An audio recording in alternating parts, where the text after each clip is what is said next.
مجادلہ کے اندر اتنا ادب سکھایا، یا ایھا الذین آمنوا اذا ناجیتم الرسول فقدموا بین یدی نجواکم صدقہ، اے ایمان والو جب میرے نبی علیہ السلام سے بات کرنے کا ارادہ ہو تو ایسے نہ آ جایا کرو، پہلے گھر جاؤ، پھر صدقہ لو، پھر فقیر ڈھونڈو، پھر خیرات کرو، پھر میرے نبی کی چوکھٹ پہ آؤ، تمہیں پتہ چلے کس بارگاہ میں جا رہے ہیں۔ جس طرح نماز سے پہلے وضو کیا جاتا ہے، حضور سے ملاقات کرنی ہے تو پہلے صدقہ کرو۔ یہ آیت کریمہ نازل ہوئی، حضرت علی المرتضیٰ نے کچھ صدقہ کیا اور حضور کی خدمت میں آئے اور 10 مسائل پوچھے، فوراً حکم منسوخ کر دیا گیا۔ حکم منسوخ کیوں کیا گیا؟ صحابہ غریب ہیں، تو غریب لوگ تو پھر حضور سے کوئی بات نہیں پوچھ سکیں گے، وہ تو حضور سے سرگوشی نہیں کر سکیں گے، کوئی مسئلہ دریافت نہیں کر سکیں گے، تو صحابہ کی غربت کا لحاظ کرتے ہوئے اس آیت کریمہ کا وجوب اٹھا لیا گیا، اس کو منسوخ کر دیا گیا۔ مجھے آپ یہ بتائیں، سادہ سا سوال ہے، کیا اللہ کو آیت کریمہ کے نازل کرنے کے بعد پتہ چلا کہ یہ صحابہ غریب ہیں، یا اللہ کو پہلے ہی پتہ تھا؟ تو پھر اللہ کو جب پہلے ہی پتہ تھا تو پھر حکم نازل ہی کیوں کیا؟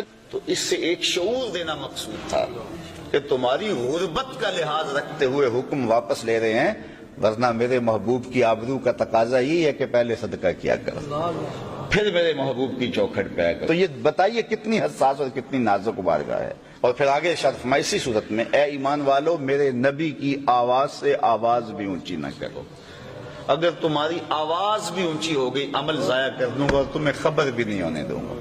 یہ کتنی سخت مار ہے کہ صرف آواز اور لہجہ بلند ہو گیا تو عمل اکارت ہو جائیں گے، سب کچھ لٹ جائے گا اور تمہارے نامہ اعمال زیرو ہو جائیں گے اور تمہیں پتہ بھی نہیں ہوگا۔ تم کہو گے اکاؤنٹ میں بڑے پیسے ہیں، اکاؤنٹ بھرا پڑا ہے، لیکن لٹ جاؤ گے اگر تمہارا لہجہ بھی بلند ہو گیا۔ امام مالک نے اللہ اکبر 40 سال تک حضور کے روضہ انور کے پاس بیٹھ کے درس حدیث دیا ہے، اور 40 سال میں ایک بار بھی ایسا نہیں ہوا کہ حدیث کے کتاب کے ورق کے پلٹنے کی آواز بھی پیدا ہوئی۔ یہ محبت والوں کا انداز زندگی ہے۔ حضرت صاحب بن یزید کہتے ہیں، میں مسجد نبوی کے کونے میں بیٹھا تھا، کسی نے مجھے کنکر مارا، اور جب کنکر مارا تو میں نے پلٹ کے دیکھا تو وہ حضرت عمر تھے رضی اللہ تعالیٰ عنہ۔ تو میں نے اٹھ کے ان کے پاس جا کے حاضری دی اور میں نے کہا آپ نے مجھے کنکر کیوں مارا ہے؟ تو وہ کہنے لگے وہ فلاں 2 آدمی جو باتیں کر رہے ہیں ان کو بلا کے لاؤ۔ تو میں ان کو بلا کے لے گیا۔ حضرت عمر نے ان سے پوچھا تم کہاں کے رہنے والے؟ انہوں نے کہا جی ہم طائف سے آئے ہیں۔ تو حضرت عمر نے فرمایا اگر تم اہل مدینہ سے ہوتے میں تمہیں سزا دیتا، تم بلند آواز سے بول رہے ہو، جانتے نہیں یہ مسجد رسول اللہ کی ہے؟ تو یہ اتنی نازک اور اتنی حساس بارگاہ ہے۔ علامہ اقبال علیہ رحمہ تو کہا کرتے تھے کہ لوگ باتیں کرتے ہیں، میں تو یہ بھی گوارا نہیں کرتا کہ کوئی یہ کہے کہ تیرے پیغمبر کے کپڑے بھی میلے تھے، میں تو اس کے بھی گوارا نہیں کرتا۔ وہ شاعروں کا ایک مزاج ہوتا ہے نا، تو کوئی بندہ گیا ایران تو واپس آیا تو اقبال سے ملا، تو فارسی زبان تو بڑی میٹھی ہے، تو وہ کہتے ہیں فارسی شکر کی طرح میٹھی ہے، تو وہ باتوں باتوں میں اس نے علامہ اقبال سے کہا کہ فارسی تو پھر فارسی ہے، عربی تو اونٹوں کی زبان ہے۔ تو اقبال جو بڑی محبت سے باتیں سن رہے تھے اور ادب پہ گفتگو کر رہے تھے، اٹھ کے کھڑے ہو گئے، رنگ سرخ ہو گیا، کہا نکل جا یہاں سے، تو میرے رسول کی زبان کو اونٹوں کی زبان کہہ رہے ہیں۔ تو یہ غیرت عشق رسول ہوتے، یعنی اتنی بات بھی اہل محبت کے لیے گراں ہوتی ہے، اور عقیدتوں کے رشتے کتنے نازک اور کتنے حساس ہوتے ہیں۔ تو حضور علیہ السلام کے ساتھ ہمارا جو رشتہ ہے وہ انتہائی حساس ہے اور انتہائی نازک رشتہ ہے، اور اس رشتے کو محفوظ رکھنا ہماری ذمہ داری ہے۔ اللہ مجھے آپ کو حضور کے نام پر، حضور کی محبت پر، حضور کی الفت پر اور حضور علیہ الصلوۃ والسلام کی یادوں میں اپنی زندگی کی ایک ایک ساتھ کو گزار دینے کی توفیق نصیب فرمائے۔ اقبال نے تو جو ہے وہ اپنی ساری زندگی کا خلاصہ ان 2 لفظوں میں نچوڑ دیا کہ محمد سے وفا تو نے تو ہم تیرے ہیں، یہ جہاں چیز ہے کیا لوح و قلم تیرے ہیں۔ ایسے منظر ہم نے اپنی آنکھوں سے دیکھے ہیں کہ جنہوں نے حضور سے وفا کی ہے، پھر لوگوں نے آنکھوں کی پتلیوں پہ انہیں رکھا ہے اور عزتوں کی مسندوں پہ بٹھایا ہے، اور تکریم و اعزاز انہیں وہ نصیب ہوا کہ 7 اقلیم کا شہنشاہ بھی وہ عزت نہیں پا سکا جو ایک گمنام سپاہی پا لیتا ہے۔ تو یہ عزتوں کی معراج ہے جو حضور کے نام سے نصیب ہوتی ہے۔ وآخر دعوانا حضرت ابو ہریرہ رضی اللہ تعالی عنہ سے مروی ہے، کہتے ہیں رسول کریم صلی اللہ علیہ وآلہ وسلم نے ارشاد فرمایا، جب تم میں سے جو نیک لوگ ہوں گے وہ تمہارے حکمران ہوں گے، اور تمہارے اغنیاء سرمایہ دار لوگ سخی ہوں گے، اور تمہارے امور باہمی مشاورت سے طے پائیں گے، تو پھر زمین کا سینہ، زمین کا ظاہر زمین کے باطن سے تمہارے لیے بہتر ہوگا۔ پھر تم جیو، زندگی کے مزے لو اور دنیا آخرت کی کمائیاں کرو، پھر لمبی زندگی نصیب ہو، سعادت مندی کی زندگی ہے۔ اور جب تمہارے امراء شریر ترین لوگ ہوں، جتنا بڑا شریر ہے اتنے بڑے اعلیٰ منصب پہ فائز ہے، جتنا بڑا ڈاکو اور مکار اور خائن ہے اتنے بڑے منصب پہ بیٹھا ہوا ہے۔ جب تمہارے امراء اشرار ہوں اور تمہارے اغنیاء بخلاءکم بخیل ہوں، بخیل ترین لوگ مال و دولت سے نواز دیے جائیں اور وہ اس مال و دولت پہ سانپ بن کے بیٹھے ہوں، انسانیت سسک رہی ہو لیکن وہ مال کی تجوریاں نہ کھول رہے ہوں، اور امور سلطنت باہمی مشاورت سے نہیں عورتوں کے مشورے سے طے ہوتے ہوں۔ پھر فرمایا، پھر زمین کا اندر، زمین کا باطن زمین کے ظاہر سے تمہارے لیے بہتر ہے۔ اب موجودہ حالات کی ترجمانی کرتے ہوئے ایک حدیث ملاحظہ کیجیے۔ رسول رحمت صلی اللہ علیہ وآلہ وسلم نے ارشاد فرمایا، ایک وقت آئے گا کہ امتیں تمہارے اوپر اس طرح ٹوٹ پڑیں گی جس طرح بھوکے پیالے پر ٹوٹ پڑتے ہیں۔ ایک شخص نے عرض کی، یا رسول اللہ صلی اللہ علیہ وسلم، کیا اس وقت ہم تھوڑے ہوں گے؟ فرمایا، تم بہت سارے ہوگے، لیکن مثال ایسے ہوگی جس طرح سیلاب کے پانی کے اوپر اٹھتی ہوئی جھاگ ہوتی ہے، تو وہ دیکھنے میں تو دور تک اس کا پھیلاؤ ہوتا ہے لیکن وہ بے وزن، بے توقیر اور بے طاقت ہوتی ہے۔ دلوں میں تمہارے وہن ہوگا، وہن کی وجہ سے دشمن کے دل میں تمہارا ذرا برابر خوف نہیں ہوگا۔ 56-57 اسلامی ریاستیں ہوں گی لیکن خوف نہیں ہوگا۔ ایک برما جیسا چھوٹا سا ملک بدماش بن کے کھڑا ہو جائے گا اور وہ تمہارے بھائیوں کو تمہاری بہنوں کے گلے کاٹے گا، وہ تمہاری بہنوں بیٹیوں کی آبرو ریزی کرے گا، اور اس کی ویڈیوز سوشل میڈیا پہ گھومتی پھریں گی، تم کھلی آنکھوں سے دیکھو گے کہاں وہ زمانہ کی ایک خط پہنچے اور بجلیاں لگ جائیں، اور کہاں کہ تمہارے سامنے چیختی چلاتی روتی ہاتھ جوڑتی بہن کی تصویریں ہوں لیکن تم کچھ نہ کر سکو۔ چھوٹے چھوٹے ملک بدماش بن جائیں گے اور تم کچھ نہیں کر پاؤ گے۔ کہا یہ کیوں ہوگا؟ اس لیے کہ تمہارے سینے میں وہن پیدا ہو جائے گا۔ ایک شخص نے عرض کی، یا رسول اللہ یہ وہن کیا ہے؟ قال حب الدنیا وکراہیت الموت، فرمایا دنیا کی محبت اور موت کو ناپسند کرنا۔ دنیا کی محبت تمہارے رگ و ریشہ کے اندر محو نفوذ ہوگی اور رچ بس جائے گی تمہارے سینوں میں دنیا کی محبت، اور تمہیں موت سے ڈر لگنے لگ جائے گا۔ جب موت تمہاری محبوبہ تھی تو تم 313 بھی تھے، تو تم نے عظیمت کی انوکھی داستان رقم کی تھی۔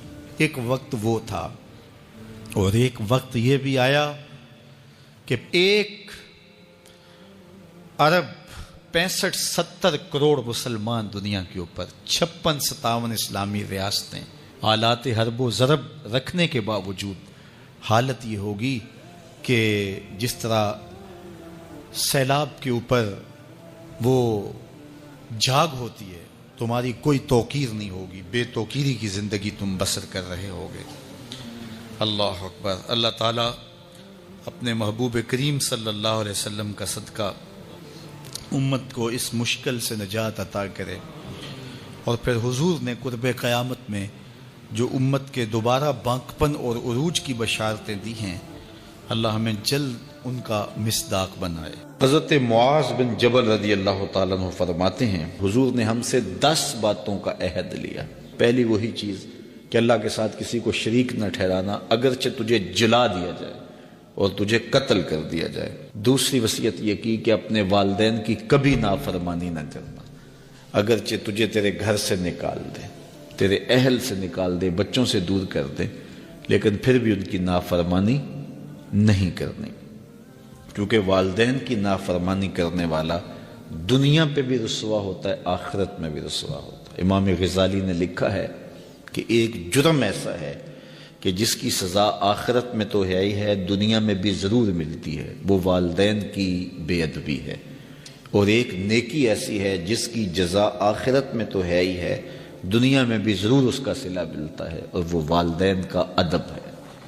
اس شخص پہ نشان لگا لیں جو والدین کا بے ادب ہے، آپ اس کو ذلیل و رسوا ہوتا ضرور دیکھیں گے، اور اس شخص پہ بھی نشان لگا لیں جو والدین کا مؤدب ہے، فرما بردار ہے، اس کی پگڑی کا کلس کبھی نیچا ہوتا نہیں دیکھیں گے آپ۔ تو والدین کے ساتھ اس نے سلوک کرنے کی تلقین کی گئی۔ حضور نے تیسری وصیت یہ کی کہ فرض نماز جان بوجھ کے ترک نہ کرنا، جس نے جان بوجھ کے فرض نماز ترک کی اللہ اس سے اپنا ذمہ اٹھا لیتا ہے۔ اللہ کا ایک ذمہ ہوتا ہے جو بندوں کا اس نے لیا ہوتا ہے اپنے محض کرم سے، تو پھر وہ ذمہ اٹھا لیتا ہے۔ پھر وہ دیکھیے اللہ ذمہ اٹھا لے تو پھر وہ سوائے ذلیل ہونے کے اور کیا اس کا مقصوم ہوگا، تو ذلت ہی ذلت اس کا مقدر ہوگا۔ اللہ اکبر۔ آج ہم کہتے ہیں پوری دنیا کے اوپر کہ مسلمان کیوں ذلیل اور کیوں رسوا ہو رہے ہیں، 5-7% مسلمان جو ہے وہ نمازی ہیں، تو پھر جب یہ حالات ہوں گے تو پھر اللہ اپنا ذمہ اٹھا لے گا۔ جب وہ اپنا ذمہ اٹھا لے گا تو پھر ہمیں جو مرضی توڑے، جو مرضی مارے، پھر اس کا ذمہ اٹھ گیا تو وہ ذمہ ہم سے اٹھا لیتا ہے اگر ہم اس کے حضور سجدہ ریزیاں نہیں کرتے۔ اور یہ بھی حضور نے وصیت کی کہ کبھی شراب نہیں پینی، اس لیے کہ ہر بے حیائی کی جڑ ہے، اور فرمایا معصیت سے، گناہ سے بچنا، اگر کوئی گناہ کرتا ہے تو پھر اللہ تعالیٰ اس سے ناراض ہو جاتا ہے۔ چھٹی بات حضور نے یہ ارشاد فرمائی کہ جب جنگ میں کھڑے ہو تو پھر پیٹھ دکھا کے بھاگنا نہیں ہے، اگرچہ لوگ کٹ کٹ کے گر رہے ہوں تو میں صلی اللہ العافیہ، اللہ سے عافیت مانگو، یعنی اللہ سے مانگو عافیت، بیماری نہ مانگو، آزمائش نہ مانگو، مشکل نہ مانگو، لڑائی نہ مانگو، جنگ نہ مانگو، لیکن اگر پڑ جائے تمہارے اوپر تو پھر استقامت دکھاؤ، پھر بھاگنا نہیں ہے، اور یہ کبائر میں سے جنگ سے بھاگ جانا۔ تو فرمایا کہ اگرچہ لوگ کٹ کٹ کے گر رہے ہوں تو جنگ سے بھاگنا نہیں ہے، اور یہ بھی وصیت لی کہ کسی جگہ پہ کوئی بیماری آ جائے اور لوگ موت کا شکار ہو جائیں تو پھر ثابت قدم رہنا ہے، وہاں کو چھوڑ کے بھاگنا نہیں ہے۔ اور 8ویں وصیت حضور نے یہ لی کہ اپنے اہل و عیال پر، اپنے بچوں پر، اپنی بیوی پر اپنی استطاعت کے مطابق کھل کے خرچ کرو، بخل نہ کرو، ان سے ان کی ضروریات کو صحیح پورا کرو۔ اور 9ویں حضور نے یہ وصیت کی کوڑا لٹکا کے رکھو، ان کو ادب سکھانے کے لیے، دین سکھانے کے لیے، اور ان کو اچھائیوں کا خوگر بنانے کے لیے، برائیوں سے بچانے کے لیے باپ گھر کے اندر جو ہے وہ کوڑا لٹکا کے رکھے، چھڑی لٹکا کے رکھے۔ یعنی مطلب کیا کہ اولاد کو پتہ ہو کہ اگر ہم نے نافرمانی کی اور اللہ کے حکموں کو توڑا، ہم نماز نہ پڑھی تو پھر یہ ہمارے اوپر ڈنڈا برسے گا بھی، تو ان کو جو ہے وہ اس طرح ان کے اوپر جو ہے یہ پریشر رکھو۔ اور 10ویں وصیت یہ کی کہ ان کے سینے میں اللہ کا خوف، اللہ کی خشیت پیدا ہونی چاہیے۔ جس سینے میں اللہ کی خشیت ہوتی ہے اس سینے میں کسی اور کا ڈر نہیں ہوتا۔ ایسے شاعر آگے ہیں میدان میں کہ جن کو اسلوب کا علم نہیں ہے۔ میں پچھلے دن ایک شعر سن رہا تھا، میں نے پہلے بھی اس پہ بات کی ہے، وہ پتہ نہیں کس قسم کا وہ شعر ہے، اس کا آخری مفہوم ہے کہ رب آکھے سونا میں بخشاں گا امت بس تو نکی جی ہاں کر دے۔ ایک تو دیکھو کیسا بازاری لفظ ہے، اور نعت میں اس کو جو ہے وہ کس طرح مندرج کیا گیا ہے، اور پھر اس نعت کا جو تاثر ہے وہ یہ ہے کہ رب بخشنا چاہتا ہے، محبوب ہاں نہیں کر رہے۔ رب کہتا ہے میں بخشوں گا تو ہاں کر، جبکہ معاملہ تو یہ ہے کہ محبوب عرض کر رہے ہیں رب حبلی امتی امت۔ تو یہ معاملہ کدھر اور معاملہ کس طرح الٹ کے رکھ دیا گیا، لیکن پڑھنے والے بھی پڑھ رہے ہیں اور سننے والے بھی سبحان اللہ پکار رہے ہیں، نہ پڑھنے والوں کو سمجھ آ رہی ہے نہ سننے والوں کو سمجھ آ رہی ہے۔ اور اگر کوئی سمجھنے والا پاس بیٹھا ہے وہ بولتا نہیں، میں بولوں گا تو خشک ملا کہلاؤں گا، یہ ڈر اور یہ خوف اس کو حق بیان کرنے سے روکے ہوئے ہے۔ اپنے بھی خفا مجھ سے ہیں، بیگانے بھی ناخوش، کہ میں زہر حلال کو کبھی کہہ نہ سکا کند، بات وہی کہتا ہوں سمجھتا ہوں جسے حق، نئے ابلہ مسجد ہوں نئے تہذیب کا فرزند۔ انسان کو حق کہہ دینا چاہیے۔ اور نعت کے معاملے میں یہ بڑا نازک میدان ہے۔ عرفی ایک شاعر ہوا ہے، وہ کہتا ہے عرفی مشتاب کی رہے ناتست نہ صحرا، عرفی مت دوڑ، یہ نعت کا میدان ہے، کوئی صحرا نہیں ہے کہ منہ اٹھا کے جدھر مرضی چل دے اور جو مرضی کہتا پھرے۔ یہاں قدم قدم پہ احتیاط ہے۔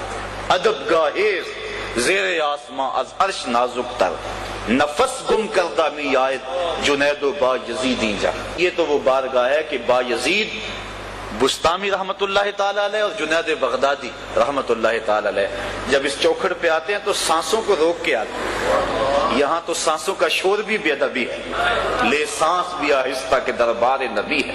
یہ حضور کی چوکھٹ ہے، یہاں سانسوں کی جو چال ہے اس میں بھی فرق نہ آنے پائے اور وہ بھی بے ترتیب نہ ہونے پائے، اور یہاں تو سانسوں کا شور بھی بے ادبی تصور ہوتا ہے۔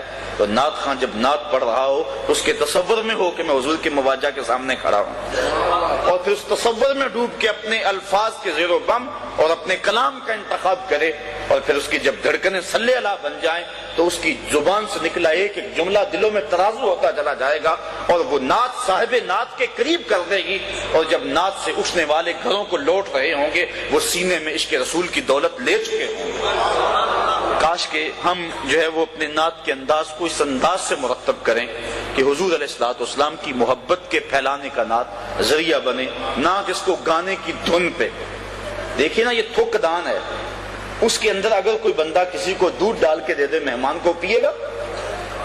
بھائی میں نے دھویا 100 مرتبہ دھویا اور پھر دیا نہیں، اس کی وجہ کس لیے ہو چکی ہے؟ یا لوٹے میں کوئی دودھ ڈال کے کسی کو دے دے وہ پیے گا؟ جی لوٹا پاک ابھی بازار سے خرید کے لایا ہوں، لیکن نہیں، لوٹے کی وجہ کسی اور مقصد کے لیے، تھک دان کی وجہ کسی اور مقصد کے لیے، اس میں اب دودھ نہیں پیا جا سکتا۔ جو طرز متبذل ہوگی ہے کسی گانے کے لیے، اللہ کے نبی کی نعت کا تقدس یہ ہے کہ اس طرز میں پھر نعت نہ پڑی جائے۔ یہ بات ذہن میں رکھیں۔ اور دوسری بات یہ ہوتی ہے کہ جب اس متبذل طرز میں جب نعت پڑی جا رہی ہوتی ہے تو کچھ لوگوں کے اندر گانا چل رہا ہوتا ہے، باہر نعت چل رہی ہوتی ہے، تو یہ نعت کی حرمت کے خلاف ہے، نعت کی عزت اور نعت کے وقار کے خلاف ہے کہ نعت پڑھتے ہوئے جو ہے وہ انسان کی جو ہے سوچ اور فکر کہیں اور گئی ہو۔ نعت پڑھتے ہوئے نظر گنبد خضرا کی طرف ہونی چاہیے۔ تو اس بات کا ذرا جو ہے وہ ہمارے معاشرے میں اس کی بہت ضرورت ہے، اور میں پہلے عرض کر چکا ہوں اقبال کے لہجے میں، اپنے بھی خفا مجھ سے بڑے لوگ ناراض ہو جاتے ہیں، اپنے بھی اور بیگانے بھی، لیکن اس سے غرض نہیں ہے، اس سے غرض نہیں ہے کہ کون ناراض ہوتا ہے، گنبد خضرا کا مکین ناراض نہ ہو تو حضور خوش ہو جائیں۔ وہ کیا کہا تھا کہ میں کھو جاؤں حشر کی بھیڑ میں تو آپ فرمائیں، میں کھو جاؤں حشر کی بھیڑ میں تو آپ فرمائیں، ہمارے در کا ثاقب تھا گدا ہم نے نہیں دیکھا، ہمارے در کا ثاقب تھا گدا ہم نے نہیں دیکھا۔ تو کاش کہ وہ حضور علیہ السلام پہچان لیں اور حضور کی شفاعت بندے کو نصیب ہو جائے۔ برما کا صوبہ اراکان، جسے آج کل رکھائن کہتے ہیں، یہ 350 سال تک مسلمانوں کے زیر تسلط رہا اور اہل اسلام نے یہاں حکومت کی۔ تحریک پاکستان کے دوران یہ علاقہ پاکستان میں شامل ہونا چاہتا تھا، لیکن جس طرح ریاست جونا گڑھ کو، کشمیر کو ہوشیار پور، گرداسپور اور امرتسر کو الگ رکھا گیا، اسی طرح برما کے لوگوں کے ظلم و جبر سہنے کے لیے یہ مسلمان ان کے رحم و کرم کے سپرد کر دیے گئے، اور 70 سال سے یہ ان کے جبر سہ رہے ہیں۔ 14 ملٹری آپریشن ان کے اوپر ہوئے ہیں، ان کی نسل کشی اب کی جا رہی ہے، ہر نوع کا ظلم اور ہر قسم کا جبر یہاں توڑا جا رہا ہے۔ بچے ماؤں کے سامنے ذبح کیے جا رہے ہیں، حاملہ عورتوں کے پیٹ چاک کر کے بچوں کو پاؤں تلے روندا جاتا ہے۔ لوگوں کو جلتی ہوئی آگ کے اندر پھینکا جاتا ہے، تالاب میں ڈال کر کے اس پانی میں کرنٹ لگایا جاتا ہے، اور مکانوں کے اندر مکینوں سمیت بستیاں جلا دی جاتی ہیں، درختوں سے باندھ باندھ کر کے خواتین کی بے حرمتی کی جاتی ہے، باپوں اور بھائیوں کے سامنے بہنوں اور بیٹیوں کی عصمتیں پامال کی جاتی ہیں۔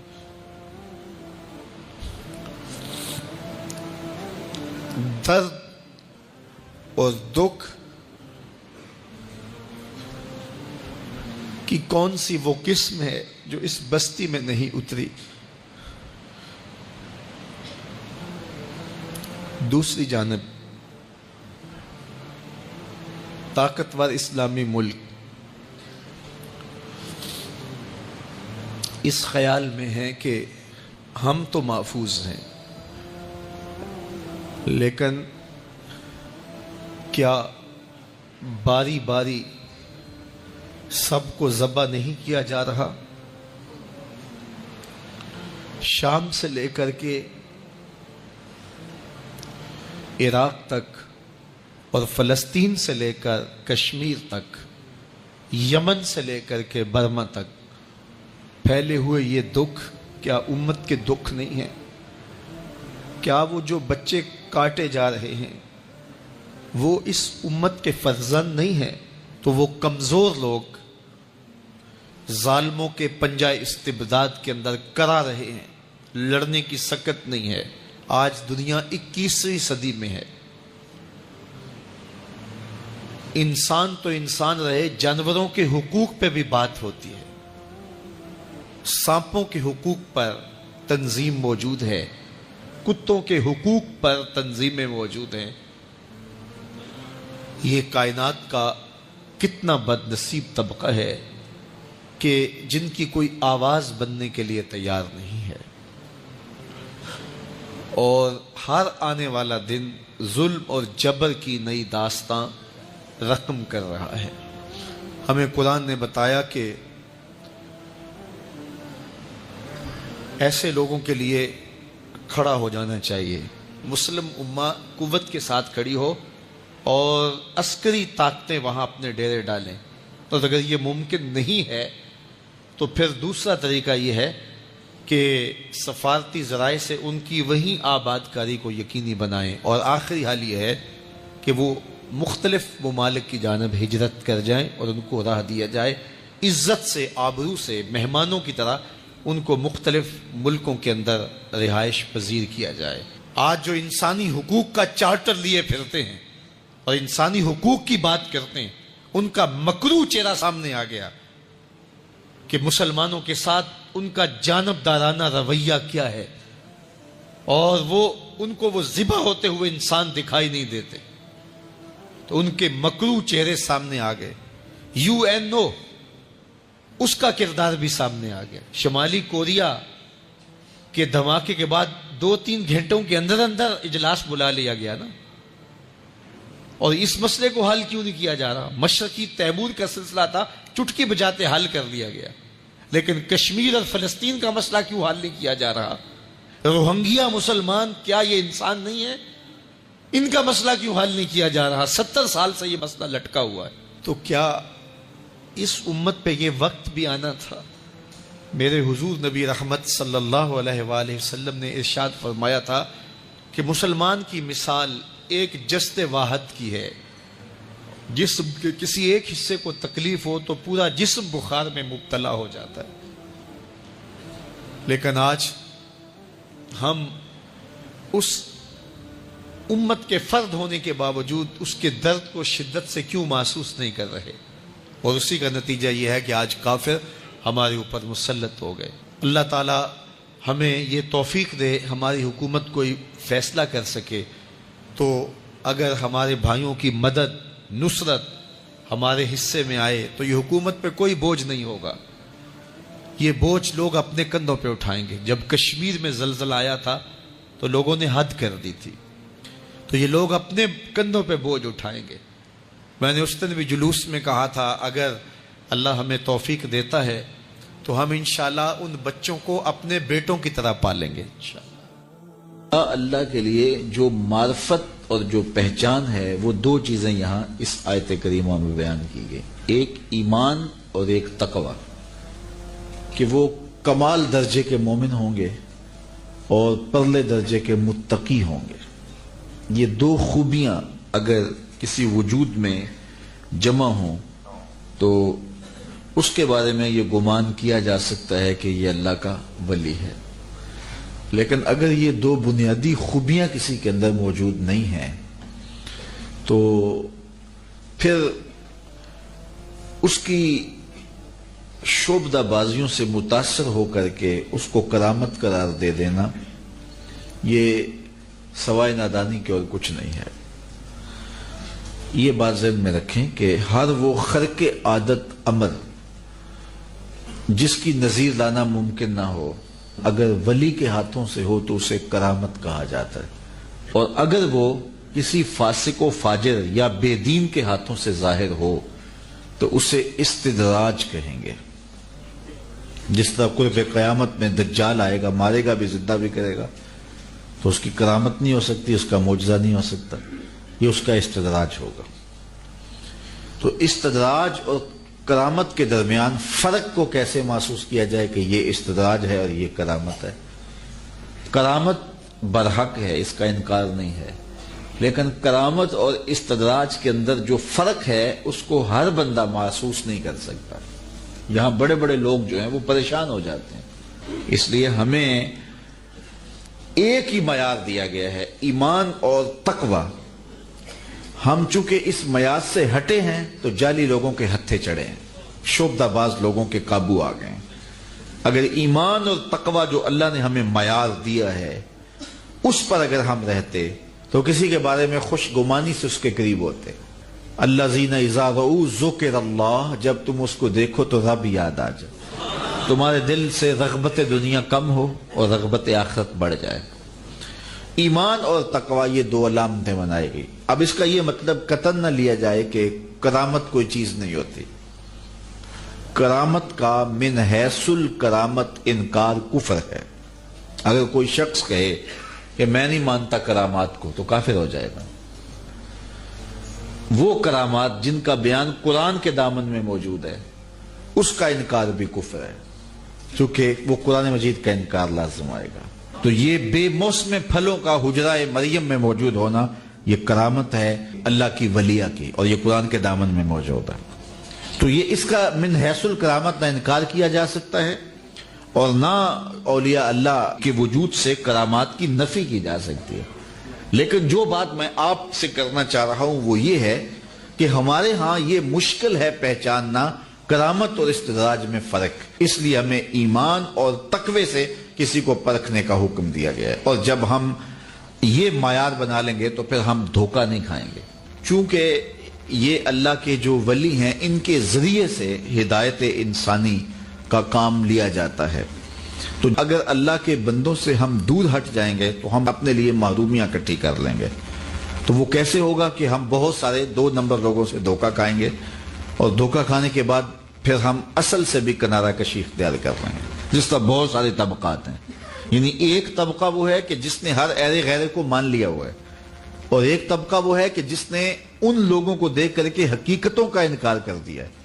تو جنہوں نے ایسے لوگوں کے پیچھے لگ کے اپنی عقیدتیں برباد کی ہے وہ بھی برباد ہو گئے، اور جنہوں نے ایسے لوگوں کے روپ کو دیکھا اور حقیقت کا انکار کر دیا وہ بھی اولیاء اللہ کی وجود کی برکتوں سے محروم ہو گئے۔ تو ہمیں آنکھیں کھول کر جینے کی ضرورت ہے۔ ہم دیکھیں کہ اللہ کے جو کامل بندے ہیں وہ 2 صفات سے مالا مال ہیں، ایمان اور تقوی۔ تو جہاں آپ کو ایمان اور تقوی بدرجہ کمال ملے تو وہاں محبتوں کا رشتہ ربط قائم کر لیں۔ دوسری جانب ہر وہ منہ دراز، ہر وہ شریعت کا باغی، اللہ اور اس کے رسول کا دشمن جو اس روپ کے اندر، اس لباس کے اندر آ کے لوگوں کی عقیدتیں لوٹتا ہے اور اس کے عمل سے، رویے سے، طرز زندگی سے شریعت کی مخالفت ہو رہی ہے، تو ہم کبھی بھی اس کو نہ سپورٹ کریں اور نہ اس کی قربت میں بیٹھیں. اس وقت معاشرے کے اندر زیادہ تر ایسے لوگ موجود ہیں جو حقیقت کا روپ دھار کر کے بہروپیے لوگوں کی عقیدتوں کو لوٹ رہے ہیں. آئے دن اخبارات میں خبریں چھپتی ہیں اور سوشل میڈیا کے اوپر روز کوئی نہ کوئی تصویر گھوم رہی ہوتی ہے. کوئی شریعت کا باغی کوئی عورتوں سے بغل گیر ہو رہا ہے اور کوئی جو ہے وہ عجیب دمال ڈال رہا ہے اور عجیب چکر بازیاں کر رہا ہے اور وہ ہمارے کھاتے میں ڈال دیا جاتا ہے اور جاہل لوگ ان کو ماننے کے لیے معاشرتوں میں موجود ہوتے ہیں. خوش نصیب ہیں وہ لوگ جو دونوں آنکھیں کھول کے جینے کا فن جان دیتے ہیں. اگر اس